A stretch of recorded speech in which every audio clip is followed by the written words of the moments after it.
But thanks again for being here. If you just joined, my name is Carrie Olsen. We're going to have a quick down and dirty Q&A here on booking more e-learning work. As I'm sure you saw in the email that I sent out, it's just, I feel like it's unignorable now just how big the e-learning industry is getting. And with the projected numbers of how it's projected to just keep going up and up and up over the next few years, I wanted to put it on your radar that if you're not already trying to get e-learning work, if you're a voice actor, then I want to encourage you to do that because it's, again, it looks like it's going to keep growing and growing. So before we get going, I'll do a quick intro here.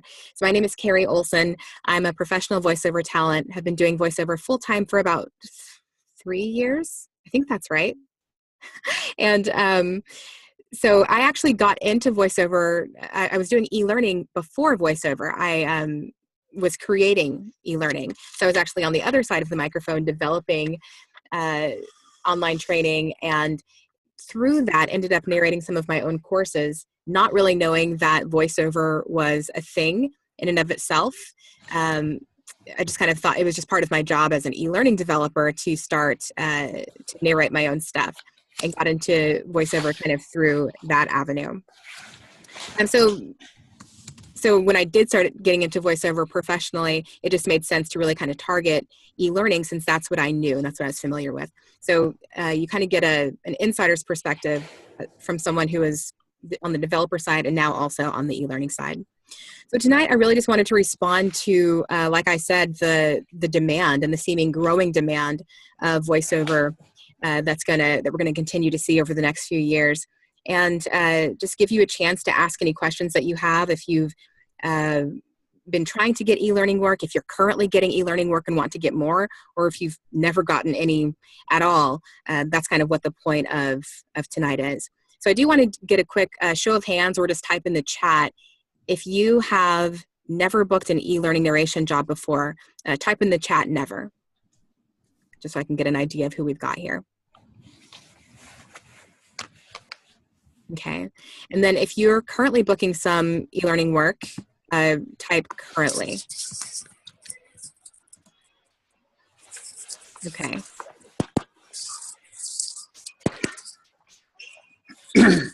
Okay, let me see if I can mute everyone here. We've got some background noise. There we go. All right. Okay, so we've got a little mix. A lot of people who've never done any early e-learning before. Those of you who've never done e-learning, have you gotten any voiceover work, period? So e-learning is new to you. You've gotten other voiceover work, but e-learning is new. Okay. Okay, so a lot of you haven't had any e-learning work at all. Okay, and then some of you have done other work and you're trying to break into e-learning. Awesome. So let's see, mute everyone else here. There we go.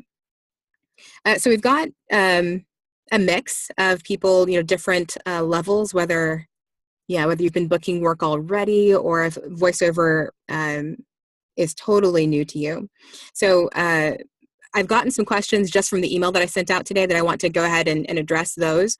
And then just whatever you want to ask, I'm here to answer your questions. And if I don't know what it is, or if I don't know the answer, I'll try to find it for you. And I do have a class. I know that I think there are some people on here, or at least who registered, who are in my Book More e-learning class. So if you want to dig in deeper and get kind of a more thorough system for developing e-learning work, I do have a course on that as well. So if you're interested in that, I can give you information on that, or you can ask questions if that's something that sounds like it would be of interest to you. But like I said, I pretty much just wanted to come on here for a quick minute tonight and answer any questions that you've got around voiceover and e-learning narration specifically. So let's go to these questions. Okay, someone's saying yes, info on the class. So I'll get to that after we answer some of these questions here. So these were some questions that were just sent in as a result of the email that went out today. And I'm going to keep muting people here as people join, because it looks like they're not being muted automatically. Okay. Okay, so my question is, and this is just one of the most fundamental questions, so I think this is great for everyone to hear. My question is, what is the most effective way to get work with e-learning companies? And I think that's an interesting question because the word effective. And really, there are a lot of different ways that you can go about booking e-learning work, and with each way, there will be different people who've used those methods that say this is the most effective. Because it's like all of voiceover in general. If you're someone who auditions a lot and you get a lot of auditions, you book a lot of that work, you're going to say that auditioning is effective. But I know plenty of people who don't get a lot of work auditioning, but they do get a lot of work through other things like marketing and promoting themselves with their website and networking and things like that. So effective is going to be very specific to you. And if you're the type of person who likes to cold call and who likes to reach out and network, or if you'd rather just audition. So I can't say what's going to be most effective for each individual person, but I do lay out several different methods of getting e-learning. And just to break it down really simply, it's kind of the same as most other voiceover. There's the audition method, where you can get on pay-to-play sites, or you can get agents, and you're just auditioning. When auditions come your way, you're responding to a need, auditioning for it, and then hoping that you get selected for that type of job. So that's one way, and it's very effective. It's not necessarily effective for everyone, but it is effective, especially if you've gotten training. So if you haven't gotten any voiceover training, auditioning probably isn't going to be the most effective method for you. And honestly, if you haven't gotten any training, probably none of the methods are going to be super effective, just because you're competing with people who have gotten training. So just keep that in mind. Other things you can do besides auditioning is reaching out and marketing. And that's one of my favorite things. Something that I like to say a lot is I spent my first year of voiceover auditioning like crazy, and then decided I wanted to kind of take more of the power back into my own hands and not spend so much time auditioning, doing audition after audition, and then hoping to be selected, but rather I started to experiment with different types of marketing. And, I had spreadsheets and made lists of dream clients and started reaching out to companies, and kind of saw what worked for me as far as when I sent out a certain type of email, or reached out to certain types of companies, or found certain types of companies to reach out to, and saw what kind of return I got on that. And I personally preferred that. I like to reach out and kind of follow up with people and build relationships that way. So those are the two main methods of getting e-learning work that I would say are super effective. And within the marketing, there's the kind of traditional reaching out, cold calling, cold emailing, that kind of thing. But I also have a method called that I call reverse engineering job posts, that I think is super. It's definitely timely, because you can reach out to companies when they need voice actors, or at least when they're most likely to be creating content. So that's a method I like to do. Where basically, instead of going to a job board like monster.com or Career Builder, Flex Jobs, instead of going to those sites and looking for voiceover jobs, you look for companies who are hiring people who create e-learning content, because those companies are likely to be creating e-learning content, and you can just reach out to those companies. So those are two effective ways to go about getting work with e-learning companies. And then she says, I've contacted numerous companies for several months through email or sent messages through their website, and I've only had a couple request my demo. Now, I did follow up with her, and I asked her how many companies that she reached out to, and she said she would guess about 30. And I was really relieved when she said 30, because I honestly would have felt okay if she would have said anything up to 100. Because the fact is that when you are cold calling and reaching out and doing cold emails, your return rate isn't going to be crazy high. So you have to kind of expect that. So you have to reach out to a lot of people, and you have to be consistent with it. So if you've only sent, your these emails out to a couple dozen people, then it isn't realistic to expect a huge return on that. Now you might luck out, and after sending out just 10, get 2 great clients from that. That could definitely happen. But don't get discouraged if you send out 30 emails or 30 marketing messages and get a couple people to reply. That's actually pretty good. She says, I've looked up companies that have instructional designer job posts on job search websites. So that's the reverse engineering job post technique I was talking about. Is there something else that I could do to start actually getting work with companies? So I would actually encourage you to, unless you've just found that it's really draining for you to do that marketing piece, I would just encourage you to be more consistent with your marketing and set a goal to do maybe 10 a week. to send out 10 emails a week and then follow up, with a postcard, follow up with a phone call, something like that. Get yourself on some kind of system so you're being consistent with your marketing efforts. And, if you get to something like 200 that you've sent out and you've only gotten one reply, then maybe at that point start evaluating what you're sending out, the companies that you're targeting, and then also your demo that you're sending out to these people, because it might just be that your demo needs to be updated or redone. So you're contacting the right people, but there could just be something up with your reads that needs to be addressed. And then what's the something else that you could do? It doesn't sound like you're auditioning from what I can tell. So it looks like this has been mostly marketing efforts, but auditioning is definitely something else you could do. I wish there was like a secret button you could push that would just get you in the right doors, but you do have to go through. It's a competitive field, so you do have to be consistent with your marketing. So this person has a demo. So I'm guessing you probably have a website as well. So make sure everything's updated on your website, SEO, that kind of thing, so that people can find you if they're looking for a voiceover talent. And then also something that you can be doing is be active on the site Upwork.com. Upwork is a freelance company that used to be called Elance, and it's not specific to voiceover like a lot of pay-to-plays, but you can actually find some pretty decent e-learning work on there, and I've gotten some great clients actually. I got a job doing e-learning for Tiffany's once through Upwork.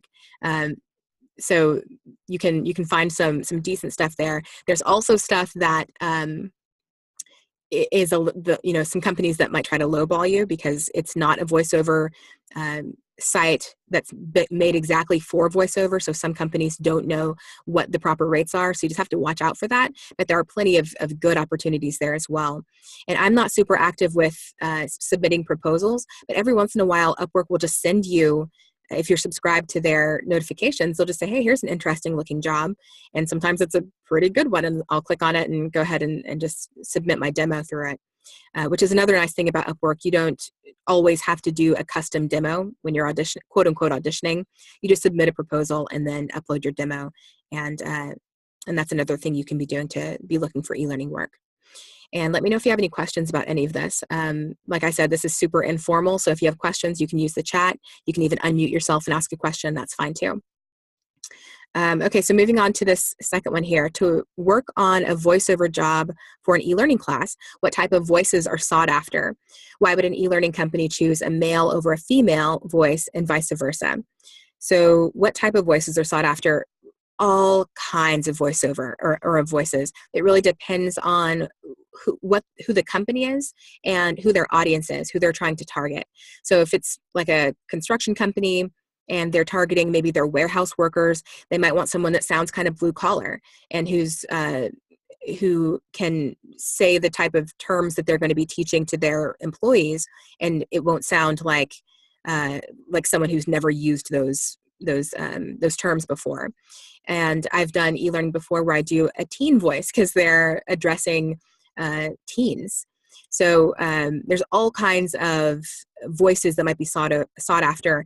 The most traditional ones are just kind of your corporate, just your straightforward kind of corporate friendly voice. And a lot of the time what you'll hear is we just don't want someone who sounds boring, because a lot of the times the content tends to be a little on the boring side, or it's information that is mandatory for the employees to take. And so since they have to take it, they want a voice talent who's going to be able to bring life to it without putting their employees to sleep.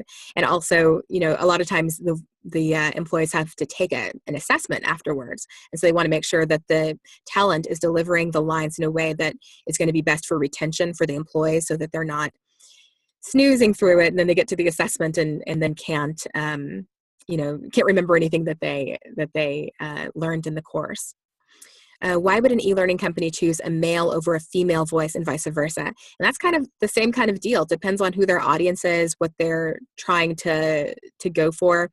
On the voice talent side, I rarely get a a script that actually tells me why they wanted a female voice. So it'll just say, friendly female voice. But I'm sure somewhere down the line, someone decided we want, a male versus female, which again is going to be specific to the company, to the industry, to the audience.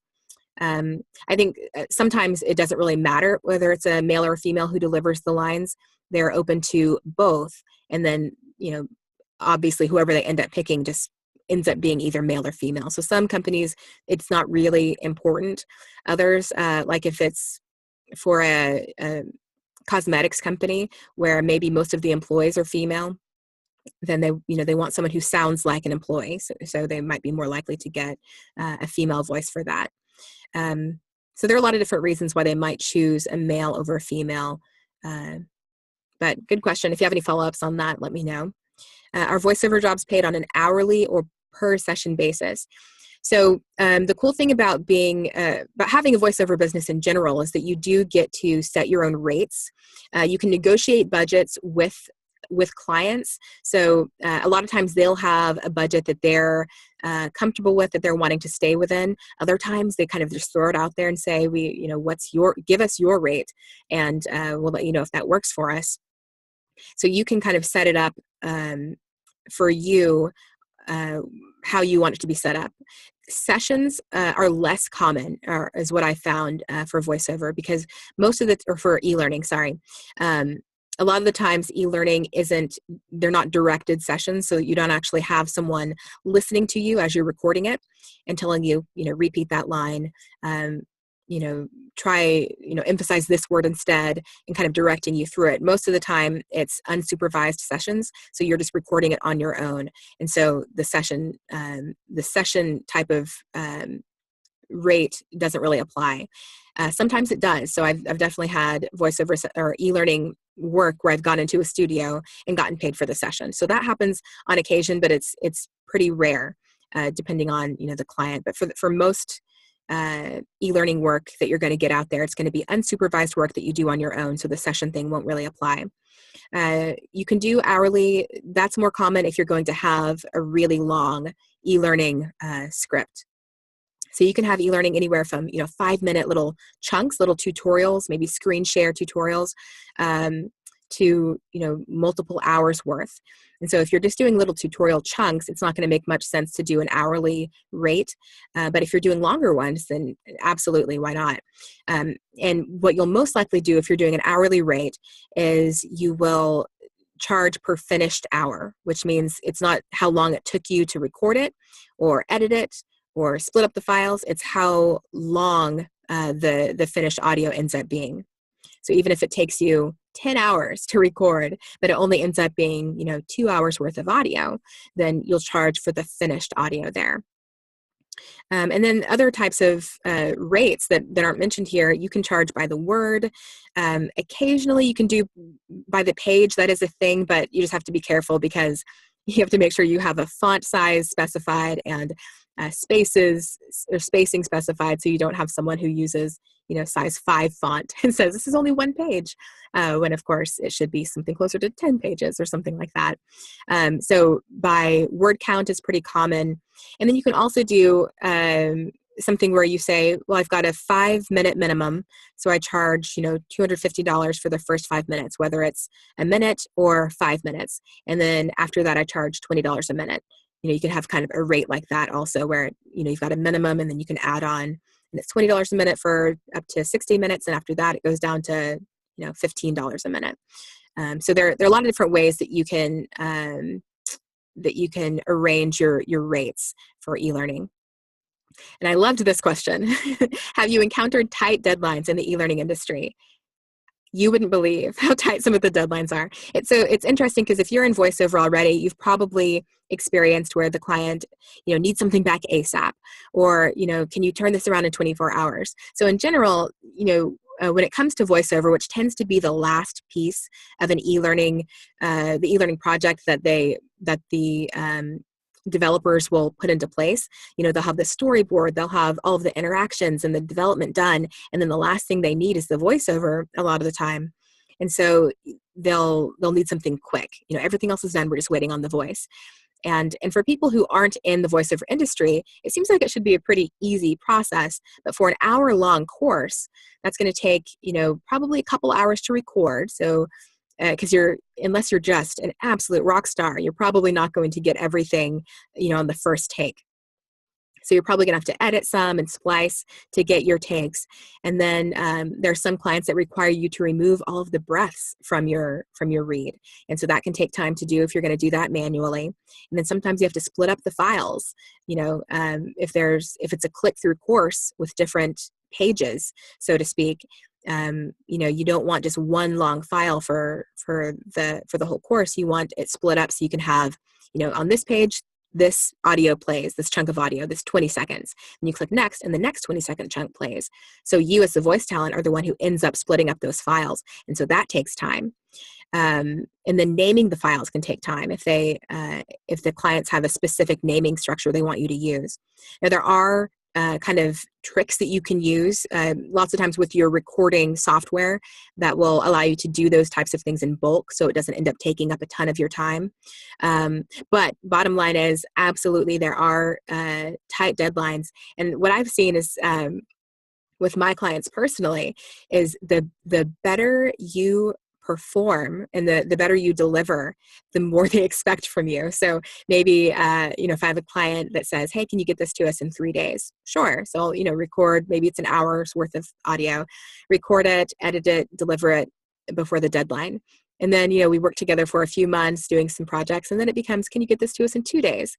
She got it to us in 2 days. I wonder if she could get it to us in 24 hours. and so the deadlines kind of keep getting tighter and tighter. So you do have to guard your time and don't tell your clients that you can do something that's unrealistic. So if you need 48 hours, say that you need the 48 hours.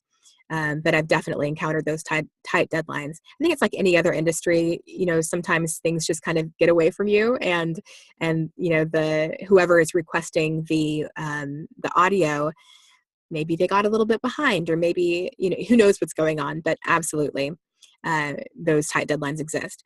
All right, next question. What is the turnaround time to finish a voiceover job typically?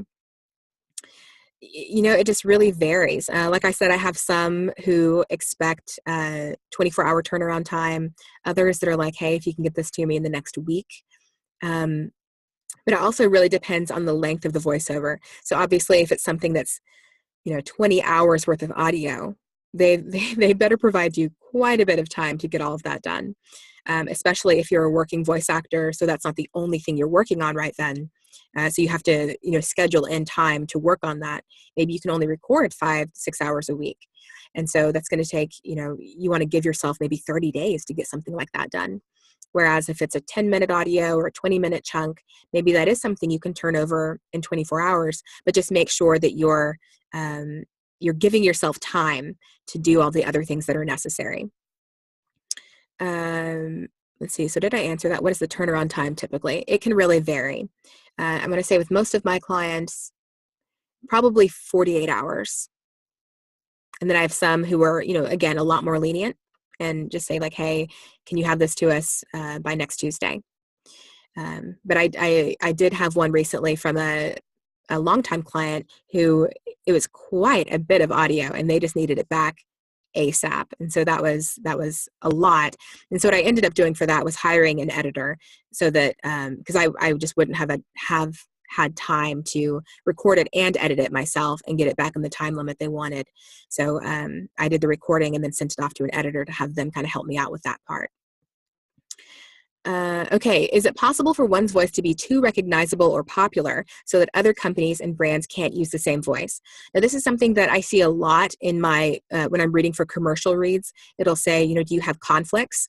So there's some industries that, if I read for a Coors Light commercial and then I get an audition for Sam Adams and they'll say conflicts, other, malt beverages or something like that.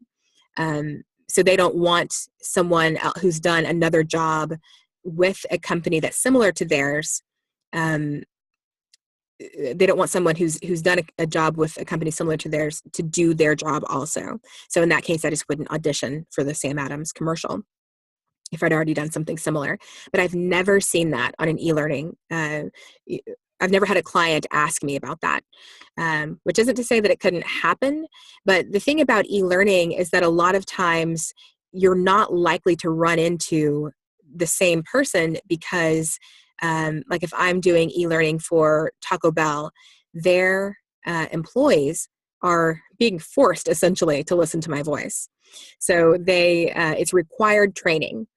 They probably aren't going to then go get a job at, Axe body spray and then, and then have to listen to, basically it's safe for me to get a job narrating for Axe body spray because those are two very separate audiences, people who work for Taco Bell, people who work for Axe body spray, and the chances of them having crossover are pretty low.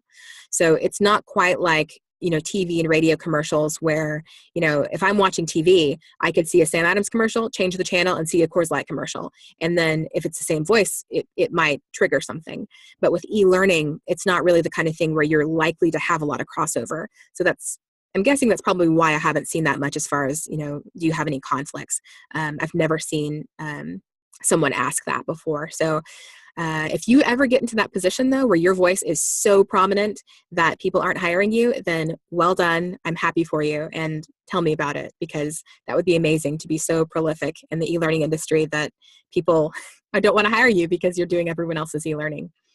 Okay, so those were all the questions that came in via email.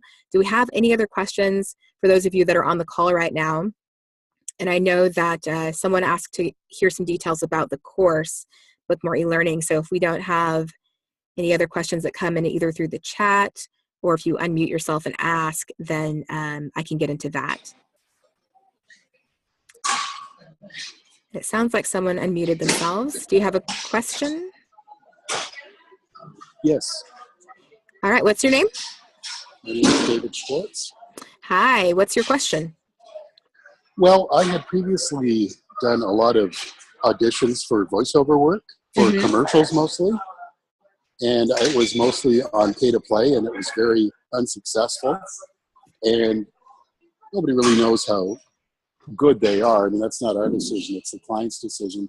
But I'd spent a lot of time in the broadcasting business, and I'm wondering if auditioning for e-learning is different other than the fact that you're not reading a commercial to try and push a product.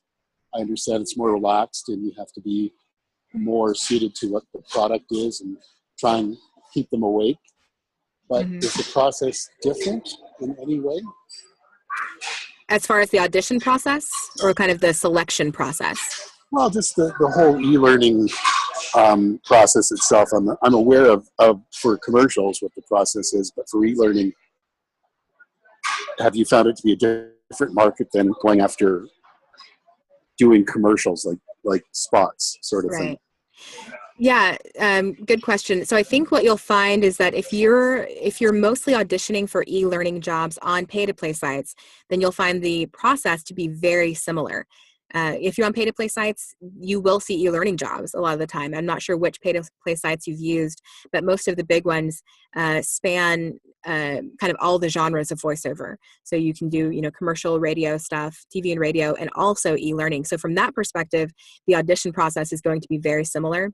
As far as what's expected of you performance-wise, because you did mention kind of being well-suited to the product and all of that, it is similar in that I would say that all of voiceover is voice acting, in that there's really no genre of voiceover where you can just kind of jump in, look at the script, read it, and expect that to be quote unquote good enough. And I know that's not what you're asking, but to come at it from a performance perspective, you do still have to, there's still that element of getting into character, so to speak, and making sure that you can communicate the information as if you're saying it, as opposed to it being someone else's words, which is similar to commercial voiceover as well.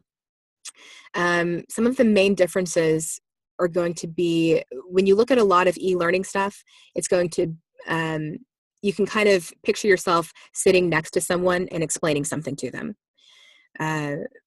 So there are a lot of different types of e-learning, just like in commercial, but probably the most prominent kind is where you're just explaining something. So you can kind of picture yourself, again, sitting down next to someone. A lot of the time it's something that's computer based. So you can, hey, click here to move forward. Up here on the top, you're going to find this. And here the green button means that. And kind of just visualizing the screen as you're talking through it. If it's something like HR stuff where you're explaining benefits, then yeah, definitely just keeping in mind the whole being friendly and delivering the lines as if not that it's required information that someone needs to know, but as if they asked you about it and they're interested. So you're sitting down next to them saying, oh yeah, well, you're going to want to know about this because I can see that, you have 2 kids. And so let's talk about how benefits work for families. I don't know if that answers your question, David. As far as, again, the process of actually auditioning is going to be similar. And then what's required performance-wise, again, a lot of it's going to be kind of the sitting down next to someone and explaining it as if you're a friend and in kind of a friendly way. It is the same in that I don't know what your training history is, but the more training you have with voiceover in general, the more likely you are to book work, whether it's commercial or e-learning. But I have seen that some people just have a knack for the e-learning stuff. I got on a call with someone recently and he had just put together something on his own. And I think one of the biggest advantages you can have to this kind of work is if you can forget that the microphone is there. So I think that's something that a lot of people run into is that as soon as they get behind the microphone, they start going into kind of this announcer voice and it gets really unnatural.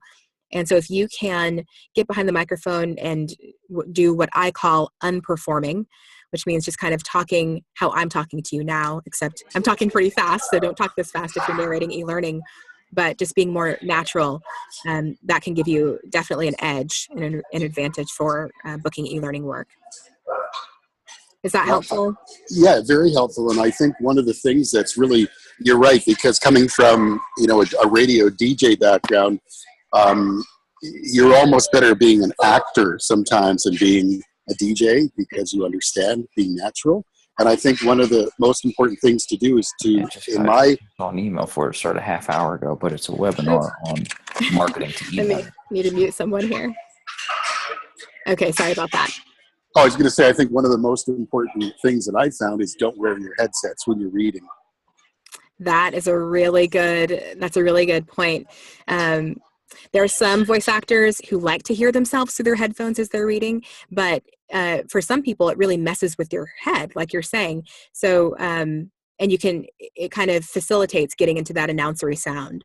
So yes, I don't wear my headphones when I'm reading unless I'm on a directed session. So I don't listen to myself through my headphones. And you had another really good point about if you're coming from a radio background or even like a TV, like maybe newscaster type of background, it is a little bit harder to get into that place of being a natural, reading someone else's words as if they were your own, speaking it conversationally and naturally.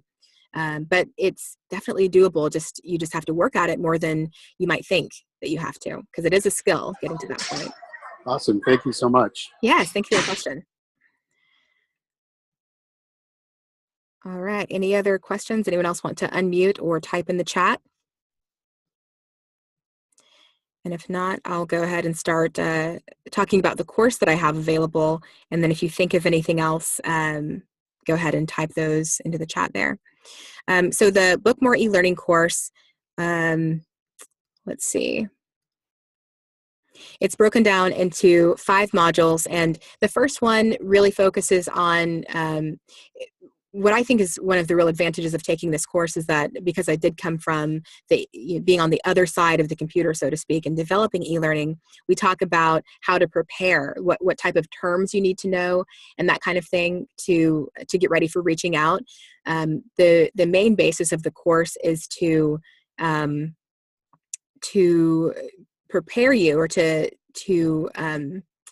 equip you to start reaching out to companies so that you can build up a client list and so that they can know about you and hopefully put you on their roster as for their e-learning narration. And I see that there are some questions coming in through the chat, so I'll get to those as well.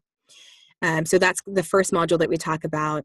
The second one is tends to be everyone's favorite because it's where you actually go to find the work. And I have some pretty cool methods for finding work. One of them I talked about, the reverse engineering job post, which just works really well. And then there are other directories and things online that you can take advantage of to find that work. Because again, when you hear that this industry is growing and it's going to be, $325 billion in, just a few years, it's like, okay, well, how do I take advantage of that?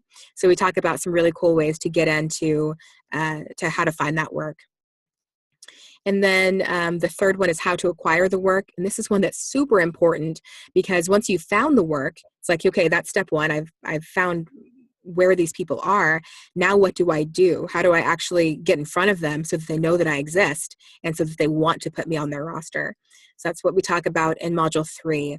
And then in the fourth one, how to do the work once you get it. And so this is a great module because my voiceover coach, Allison Steele, comes in and guest coaches it. The way that the course is lined up is that it's all online and it's just on-demand modules. So you join the course, you get access to the site, and then you can view all of the modules on your own time. And Allison teaches this great module on a little bit of maybe the second half of what David's question was about how it differs from commercial work. And she just goes into some basic acting lessons and then some acting lessons specific to e-learning. And there are a couple students who volunteer to be coached on the call. So you get to hear that as well. And then module 5 is really important as well, how to follow up and get recurring work. So that's what we talk about in the course. It is on sale until Monday. So if you want to join the course before Monday, April 10th, you do get $100 off. So you can join by going to my website. It's carrieolsenvo.com/join. And I'll put that up on the site here in a minute. And then I'll get to the rest of your questions that are here in the chat. Let me find a slide that says it.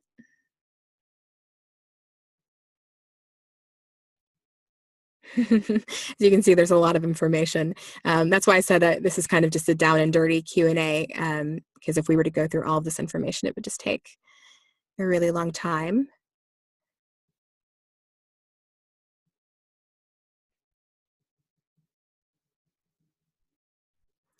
Okay, so carrieolsenvo.com/join. So that should be there on the screen.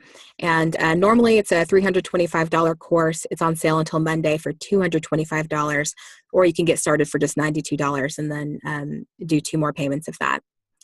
Okay, so the rest of the questions here in the chat. Okay, great one. Is it required to have an agent? It is not required to have an agent. That's one of the really cool things about e-learning voiceover. Really, no voiceover is required to have an agent. You can get started, you could hang a shingle, so to speak, and just say I'm a voice actor and start, getting work anytime. Anyone could do that. It's not recommended. I would recommend that you go through some channels and, get training, that kind of thing. But trying to think if I've ever gotten e-learning through an agent. Maybe one, but most of the e-learning I've gotten has been through networking and reaching out or auditioning on pay-to-play sites. Which I don't do. I don't audition on pay-to-play sites anymore just because I've switched my model more to marketing and then having recurring clients. But no, it's not required to have an agent. Norma Jean, hi. Good to see you here. She says, would you give us an example of the proposals that you write for jobs on Upwork, please? So sure, my proposals on Upwork are actually super short and sweet. And I actually have, there's a student who is getting started on Upwork as we speak. I think yesterday or the day before, she wrote up a kind of a template or cover letter. I pretty much say, hi, my name is Carrie Olsen. I would love to be considered for your, fill in the blank job. I'll either say this is my rate, or I'll be glad to negotiate a rate with you, if you decide you'd like to work with me. And then my demos are attached, and then I'll attach my, typically I'll do both my commercial and my e-learning just because I have them. I have a commercial demo, so you might as well send that. Most people, when they ask for a demo, they want the commercial, but of course, if it's for e-learning, I'll include that e-learning specific demo too. But that's literally it, Norma Jean. Unless there is something else in the job posting that caught my eye, where it might make sense for me to say, I have experience in this, or I've I've done work like this before, something like that might give me an edge. I keep it super short and sweet. I've hired people before on freelance sites, and you can tell when someone has kind of a template that they're using that says like, I would be a great fit for your project because I have years of experience in XYZ, when their years of experience in XYZ don't really apply to my project. So I do write one out specifically for each client, but it's super short and sweet. Hi, my name's Carrie. Would love to be considered for this job. Negotiable in my rate. Here are my demos. And that's pretty much it. And then Aaron says, I just signed up for your monthly intensive and I'm about to start studying that. Awesome. I'm looking forward to seeing you in there, Aaron. With auditioning on voices.com already being really time consuming and just starting out in voiceover, is jumping into e-learning right away a good idea? I do have stage experience, studio, vocal singing, and camera acting work. I wonder how much training brush up I would need to be competitive as a voice actor. I'm trying to find a good direction to start. So let's see, you said you have vocal singing, stage experience. So I'm guessing with stage experience, you have some acting, you've taken acting classes, I'm guessing. If you have experience as an actor, you have an advantage, period, in every, I would say in every genre of voiceover, whether you're doing animation, e-learning, or commercial. So trying to figure out if it's good to jump into e-learning. So what I found out with people who are, who want to really get into e-learning, and the people who benefit the most from kind of building out their client list are people who have either acting experience, like you said, or who have some experience in voiceover, period. Do you have a demo, Aaron? Because that'll be a good, that'll help me to know whether or not you should jump right away into e-learning. Because if you're going to start reaching out to people, you can't really do that without a sample of what they can listen to. So if you can have, and it doesn't have to be a professional demo that you've paid thousands for e-learning. If you want to start with just something that you put together yourself, as long as it sounds, as long as it sounds professional.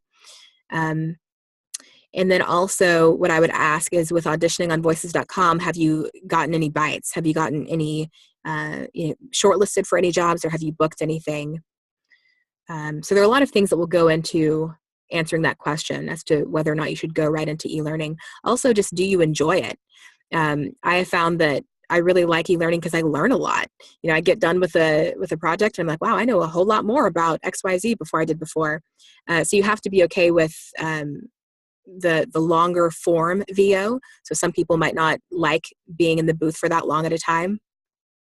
So there are a few things that I would ask before I would just say, blanket statement, yes, e-learning is right for you.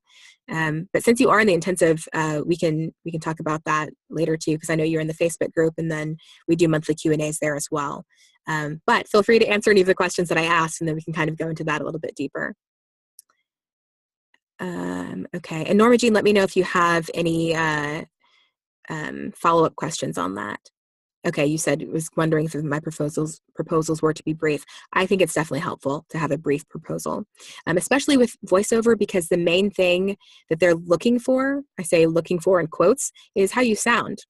So, if you wrote out 3 pages worth of, a proposal or a cover letter, they're probably going to skim it and then just click play on your demo. That's what they're mostly listening for. How do I write up a rate sheet for voiceover work? Are there standard rates? There are standard rates.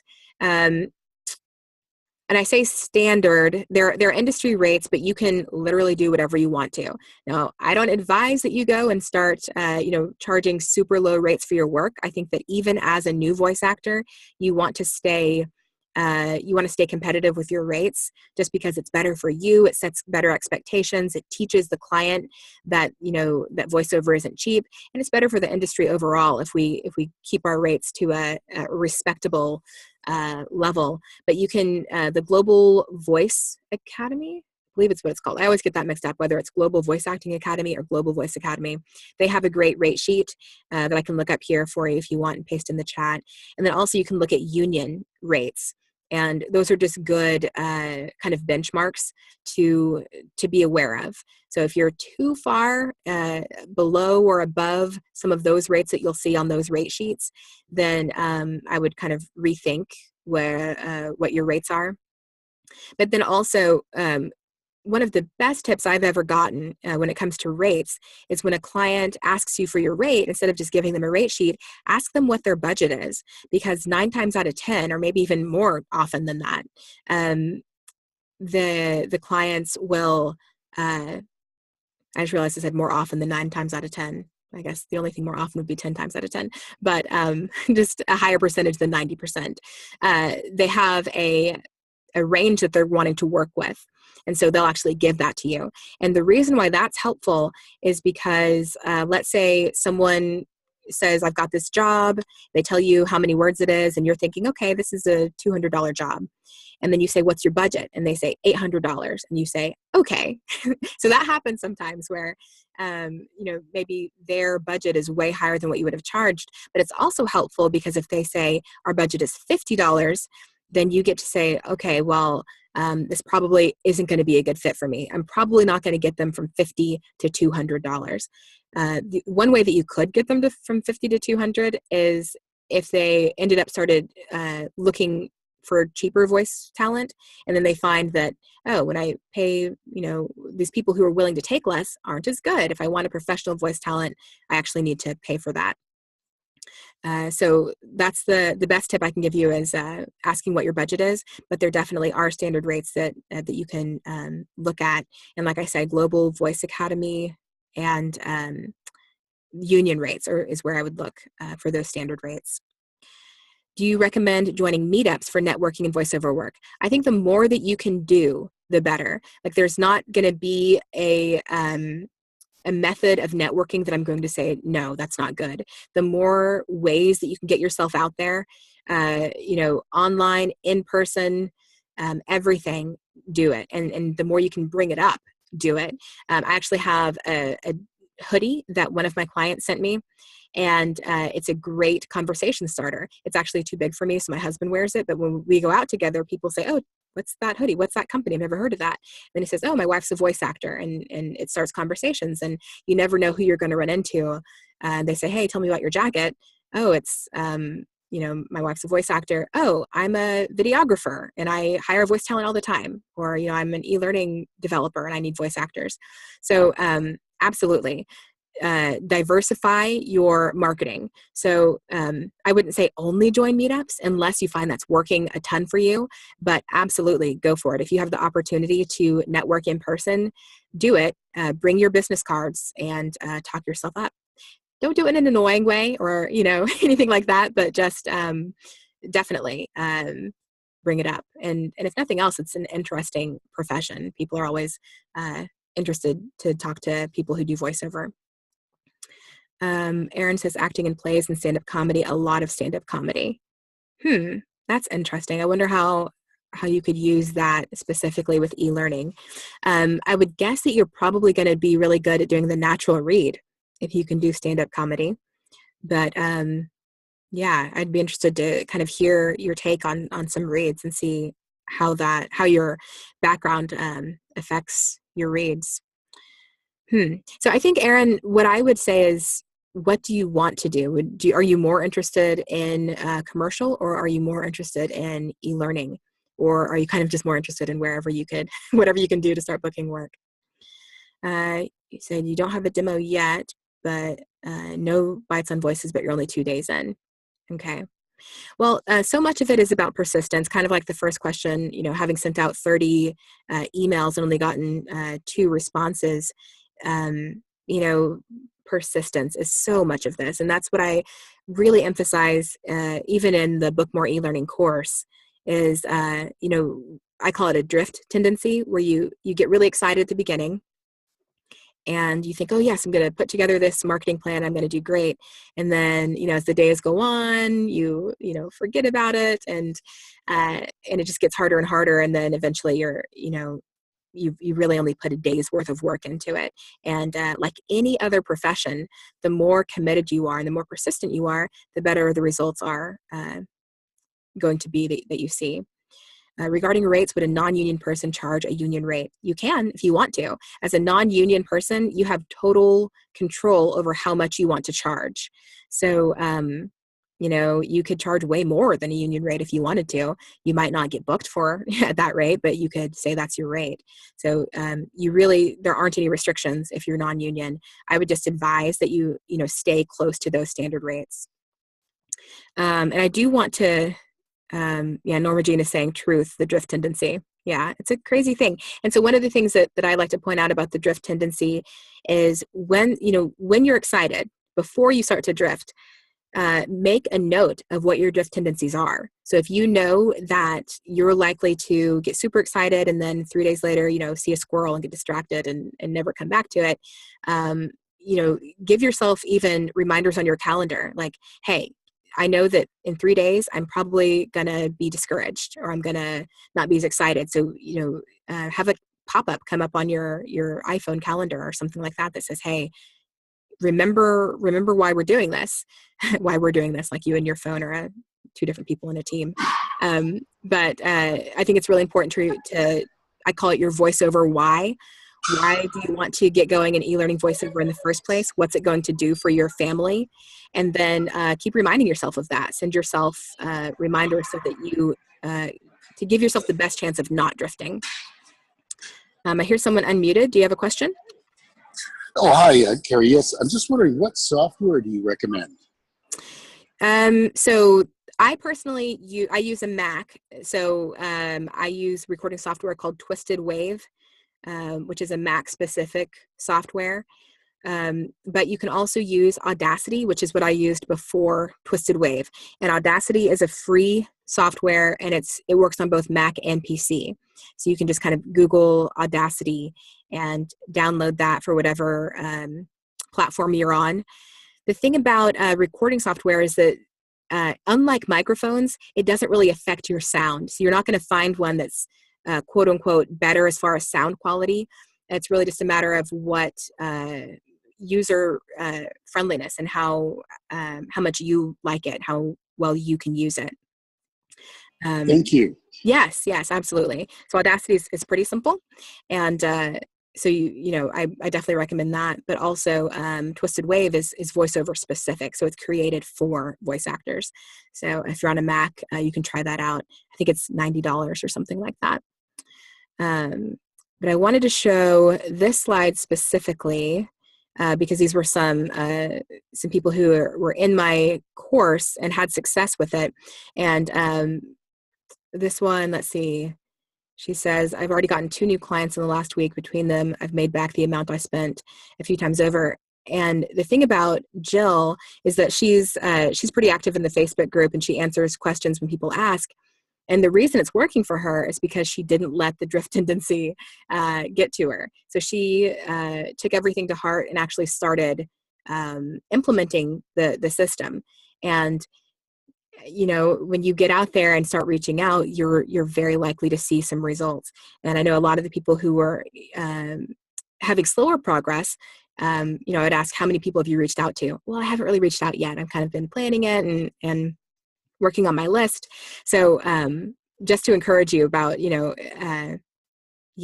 be encouraged, be motivated, and then just make sure that you take action and remember your voiceover why.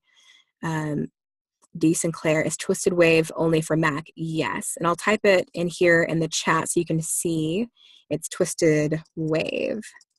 And it is Mac only, but Audacity is for Mac and PC. Mac and PC. So I put those in the chat there. Aaron says, on the software tip, when providing the finished product to the client, do you add any compression, EQ, reverb, or mastering mixing? No. For the most part, I provide dry files. The most that I might do is to normalize the file, which is just volume, just to make sure, I don't have a bunch of really loud, something clipping and then something super soft so that people don't have to adjust their volume. But with e-learning, that's actually one of the really nice things about it is most of the time they just want dry, raw files. If you are experienced with EQ and you can kind of sweeten your sound without going overboard, then go for it, if your client's okay with it. But some clients are really specific about don't touch it, don't do anything. Fades in and out breaths. I don't fade anything except unless I'm editing out, like if I have a P that popped really loud, sometimes I'll use the fade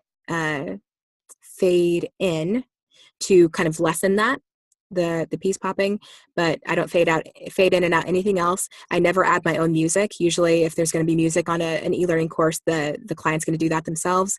I do take out breaths unless the client asks them not to be removed. So that's pretty much it as far as editing, besides kind of splicing files. Now, some clients are really specific. I have one that says, I want 0.3 seconds of silence at the beginning of every file and 0.3 seconds of silence at the end of every file.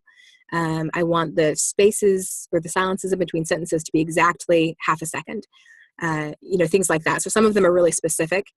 So you want to make sure you adhere to those things.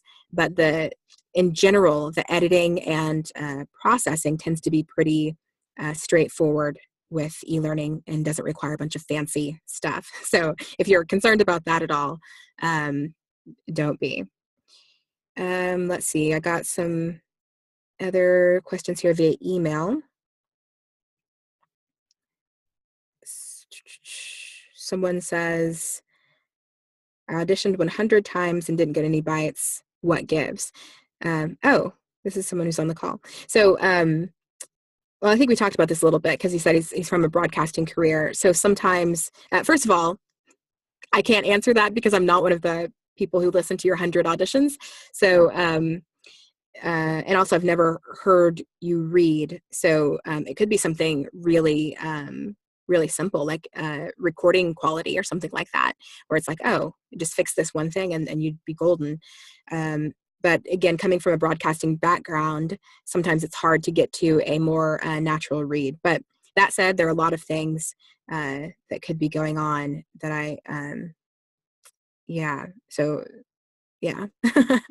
a lot of possibilities. And also on that, 100 auditions isn't a lot. That's actually I've heard for people who are getting training, 70 to 100 auditions is kind of average for getting your first job. And that's for people who are, like I said, aren't just out there kind of throwing their voice out there and seeing what sticks, but people who are actually getting training. It still takes quite a few auditions to get it down and before you start seeing getting hires. Although that's different for some people. I have had a student who got her very first job that she ever auditioned for. So that happens too. And I don't say that to make anyone upset because that definitely didn't happen for me. But it does happen. Someone says, should cartoon, character, and celebrity impersonations be included on demos, and in what context, if so? So I would say not in e-learning demos, especially. And especially with celebrity impersonations, you have to be careful because if you end up saying something like, I am Morgan Freeman and I endorse this product, and you're saying it as Morgan Freeman, you can get in trouble for things like that. So you have to watch out. And, if it's something where it's clearly it's a parody, that's not as big of a deal. But if it could be actually mistaken for a celebrity and you're saying that celebrity does something or endorses something, just be careful of that. If it's a character demo, absolutely include cartoon character stuff. For e-learning stuff, I wouldn't include cartoon character stuff. You can include ranges. So like on my e-learning demo, I get hired for teen voices every once in a while.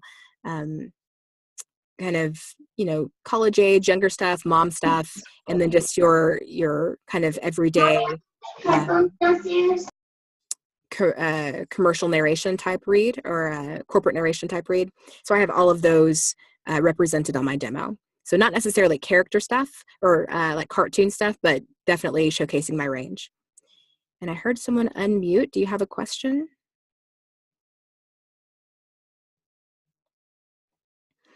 Okay, so let's see here.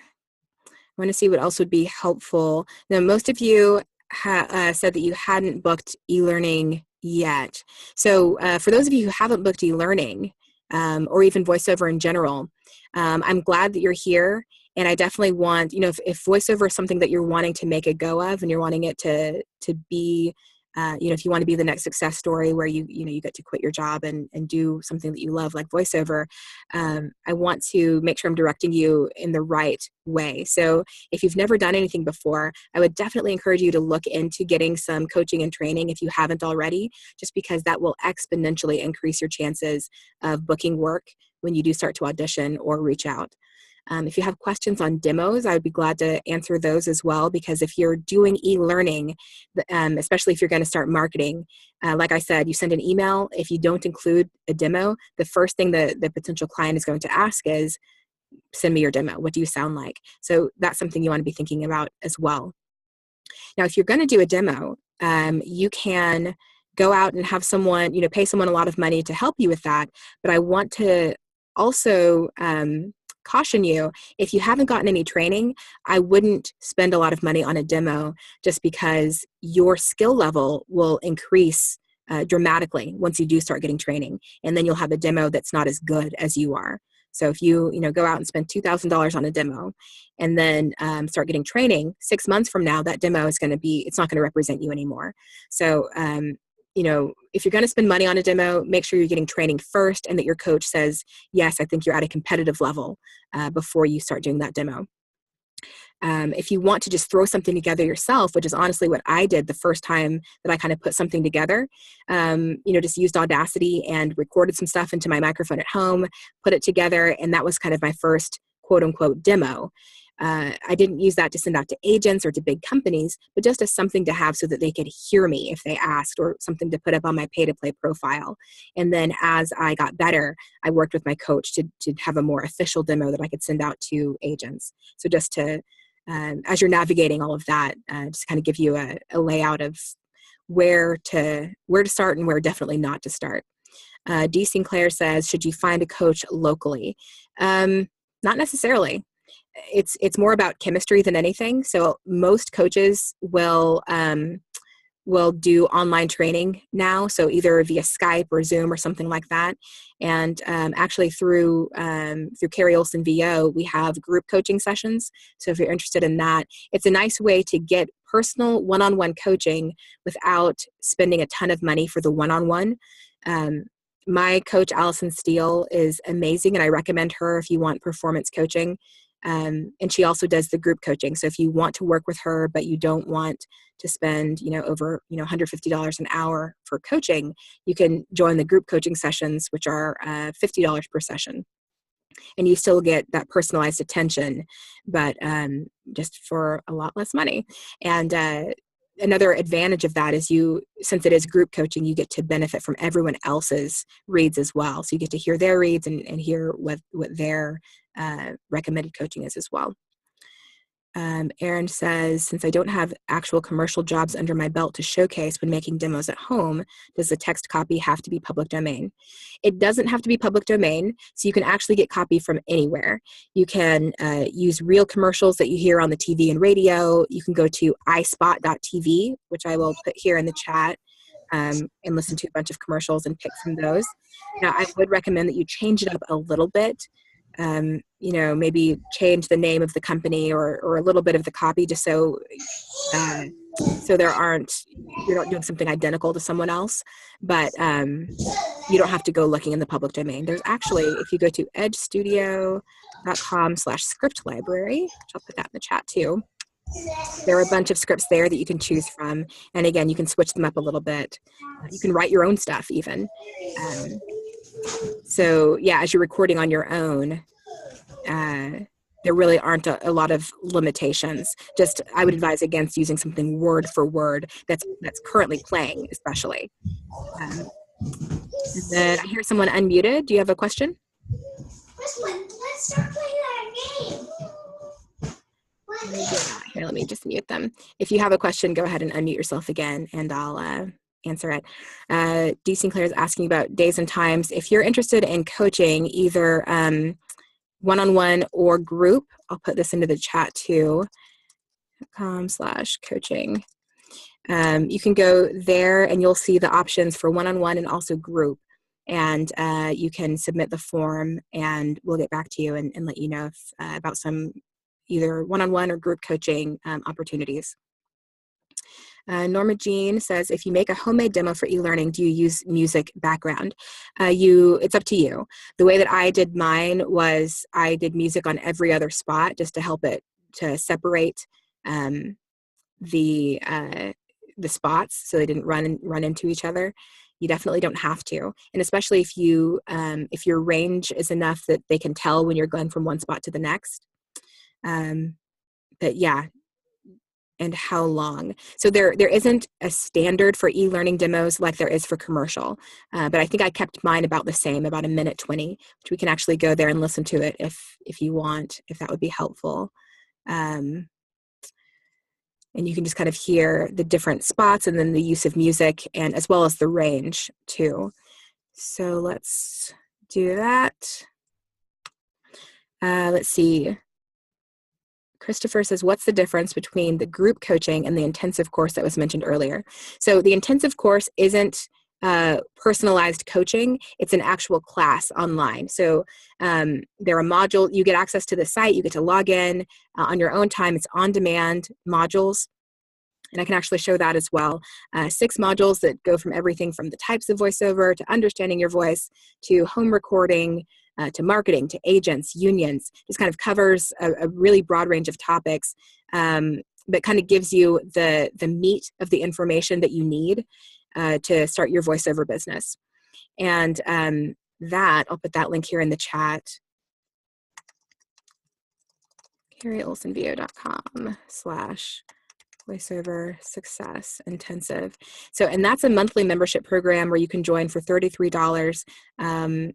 We do monthly Q&As as well as hot seat sessions, which are basically, you get to get a personalized coaching session basically, and it's recorded and the whole class can attend so they can benefit from it. And we focus on whatever you want.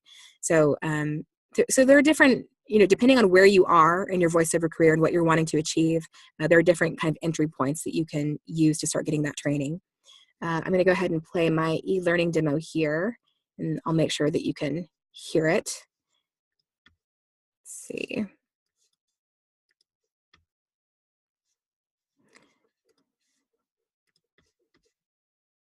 And you'll just get a sense of the number of spots there and the use of music and as well as the range.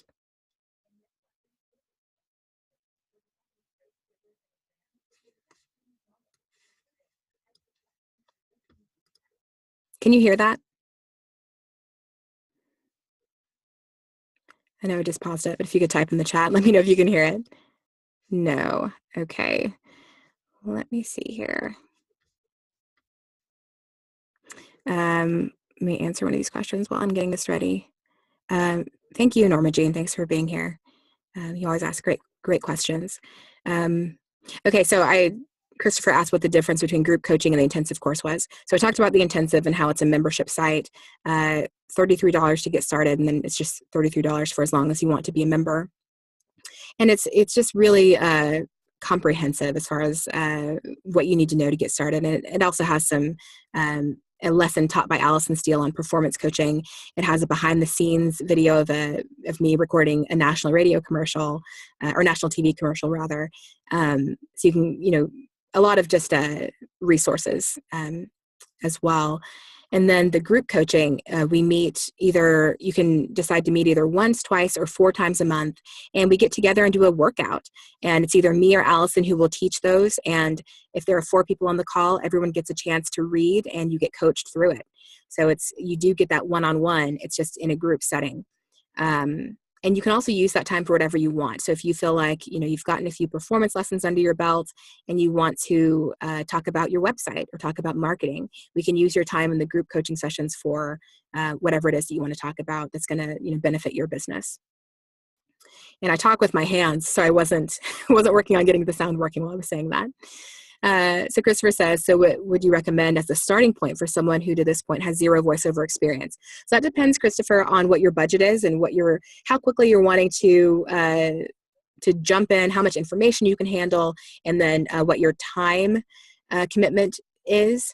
I think that the intensive is an excellent starting point for people who are brand new to VoiceOver, just because it's a minimal financial commitment. You can cancel anytime. So if you're not sure if VoiceOver is for you, you can join, watch a few of the modules, and if you decide, hey, this isn't quite right, then just cancel and you're out $33. And then it's something that also I have people who've been in it for over a year and just get continual added benefit. And one of the best parts about it is the accountability, because we do have those monthly sessions, and the Facebook group is active. So if you have questions, there are tons of people who are willing to answer your questions. Candace says, I love being in the Success Intensive as a starting point. It's been really helpful working around my day job. Very awesome. We love having you there, Candace, and I love that you've been attending a lot of our sessions, and it is really helpful. VoiceOver, I don't know how many of you have friends in real life, quote unquote, who are voice actors, but I don't think it's very common to just know people who do it. So I think it's really important to have a community of people who are, kind of on your team, so that you can, as you're navigating things and if you have questions, you can get them answered. Okay, I'm going to try to play this demo again. And let me reshare and make sure that I said share my computer audio. Okay.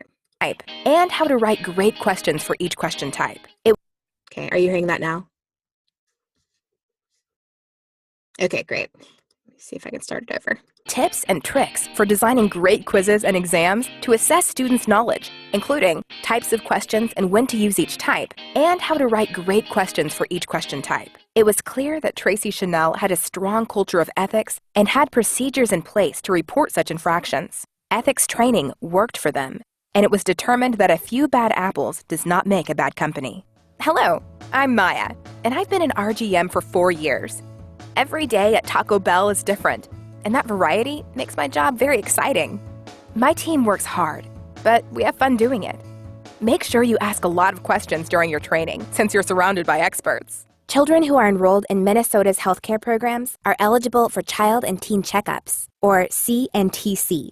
In 2014, there were more than 480,000 children from birth through 20 years of age that were eligible for CNTC in Minnesota.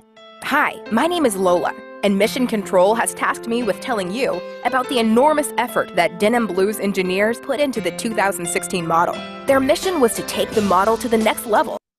Okay, so I'll stop it there, but you kind of get the idea of having several, a little bit of range, and I used music to kind of help offset the different reads. So I hope that's helpful. I think it's about 1 minute, 20 seconds. And if you want to listen to more demos, voicebank.net is a great resource. So you can go there, and pretty much every major talent agency is listed, and everyone who's represented by those talent agencies, you can go and listen to their demos. So you can listen to commercial specific demos or e-learning specific demos, but that's a great way to get a feel for what's out there as well. All right, so I hope this was helpful for you. I'm available via email if you have any other questions. There's also a Facebook group, which I know a lot of you are already a member of, called the Voiceover Startup. And let me see if I can paste that into the chat here. So facebook.com/groups/voiceover startup. There we go. And if you're in that group, you can ask a lot of questions and get them answered, not only by me, but by other people who are in the group as well. So if you're not a member of that, I'd love to see you there. And if you have any other questions about anything, either the e-learning course or VoiceOver Success Intensive or coaching, my website is carrieolsenvo.com. So feel free to reach out to me there anytime or shoot me an email. I hope this was super helpful. Any other questions or parting thoughts? Did this help you to get from kind of point A to where you're have an idea of where to go next? You're welcome, Erin. Thanks for being here. All right. Well, here's to all of you, and hopefully I see a lot of you either in Facebook groups or doing awesome things with e-learning. Candace is looking forward to reviewing the slides in detail later and making notes. All right. Thanks a lot, guys. Have a great night, and hope to see you in some capacity, either in one of the classes or on Facebook somewhere soon. So thanks for being here, and have a good night.